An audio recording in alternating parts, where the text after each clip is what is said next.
Saya baru berhijrah dan baru mengenal manhaj salaf dan saya yakin dengan manhaj ini. Yang mau saya tanyakan bagaimana kiat-kiat agar bisa istiqomah di atas manhaj salaf.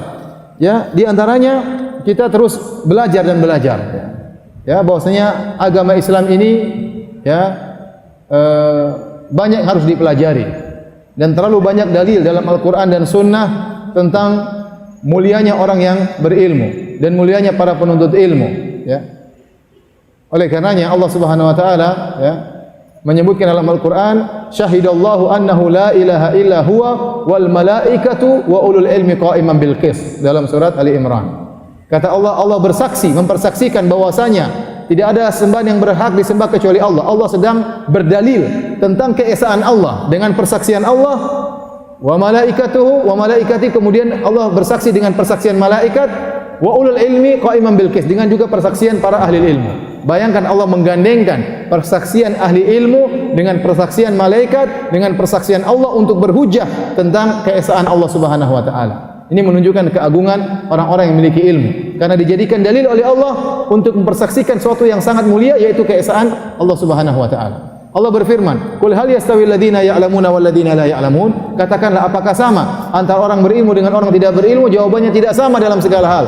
Di dunia tidak sama, cara bermuamalah tidak sama, cara menjalani kehidupan keluarga juga tidak sama, di akhirat juga tidak sama, di alam barzakh juga tidak sama, berbeda.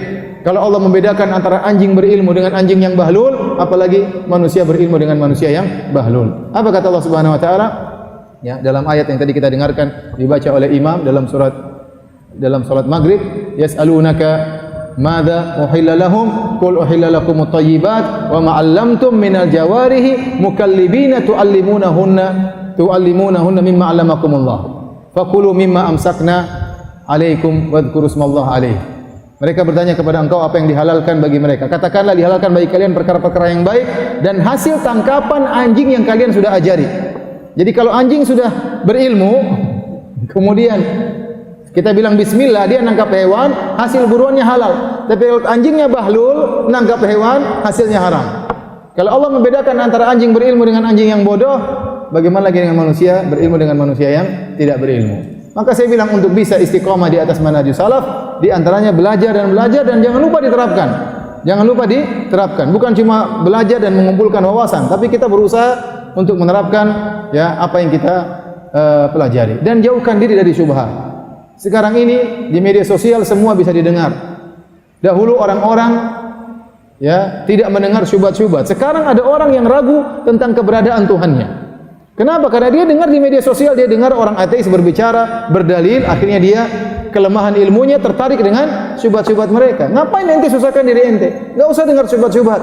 Ya, ngaji yang jelas aja, yang jelas-jelas saja belum tentu kita bisa serap dengan baik. Kemudian kita sok-sok mendengar tentang syubhat-syubhat, akhirnya kita pusing sendiri. Akhirnya tidak bisa istiqomah. Dilarang kita mendengar syubhat. Barang siapa yang sengaja mendengarkan syubhat sementara